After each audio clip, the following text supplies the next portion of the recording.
Қайырлы күн достар, бүгін түрік халқы асханасынан осындай қызғалдақтарға ұқсайтын керемет самса әзірлеймін. Видеоны соңына дейін қарап, рецепт ұнаса, лайк басып каналға жазылып алыңыздар. 200 грамм қаймаққа 200 мл жылы сүтті қосып араластырамын. 1 шай қасық тұз, 1 ас қасық қант салып, тағы да қант ерігенше араластырамын. 2 жұмыртқа мен өсімдік майын құйып мұқият шайқаймыз. 700 грамм ұнды бөліп қосамын, қопсытқышты да онымен араластырып алған жөн. Ұнды електен өткізіп, порциямен аз-аздан қосамын, сонда қамырымыз тығыз болмайды. Қолға жабыспайтын жүп-жұмсақ қамыр илейміз. 7-8 минут иін қандырып, қамырды алақанымызбен осылай илегеннен кейін, онымен кейін жұмыс істеу оңайырақ болады.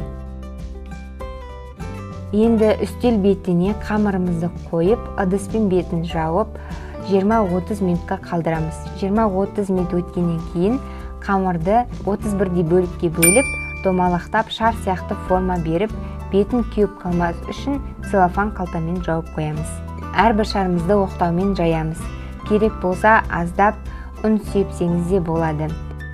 Салмасына тартылған сиыр еті мен ұсақтап туралған пиязды салатын боламын. Жайылған қамырымызды ортасынан шетіне қарай кесіп, тілім жасаймыз. Видеодағыдай айналдыра отырып, түбін бүріп жабыстырамыз. Пеш табасын майлап, самсаны бір-бірінен алшақ орналастырамыз. Жұмыртқа сарысына аздап сүт құйып, самсаларымызды майлап шығамыз. Пешті алдын ала 180 градусқа қыздырып, самсаны 35-40 минут пісіріп аламыз. Астарыңыз дәмді болсын, келесі жүздескенше сау саламатта болайық. Егер рецепт ұнаса, достарыңызбен бөлісе отырыңыздар.